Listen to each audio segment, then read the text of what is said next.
A cell is the smallest structural and functional unit of a living organism. Plant cell, animal cell, discovery of the cell. 1665 Robert Hooke he observed a thin slice of cork under a microscope and saw small box-like structures which he called cells. In cork cells. 1674 Antony van Leeuwenhoek. He observed living cells and microorganisms for the first time. Types of cells. 1. Prokaryotic cells.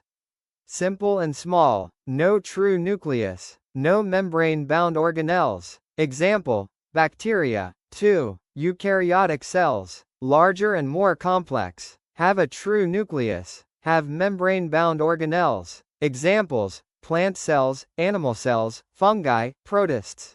Animal cell, cell membrane, nucleus, ribosomes, mitochondria, lysosomes, endoplasmic reticulum, Golgi apparatus, vacuole, cytoplasm. 5. Plant cell, cell wall, cell membrane, nucleus, chloroplast, vacuole, mitochondria, Golgi apparatus, ribosomes. Cell theory. Cell theory states, 1. Matthias Schleiden, botanist, all living organisms are made of cells. 2. Theodor Schwann, zoologist, the cell is the basic structural and functional unit of life. 3. Rudolf Virchow, physician, all cells arise from pre-existing cells. Thank you. Cells are the building blocks of life.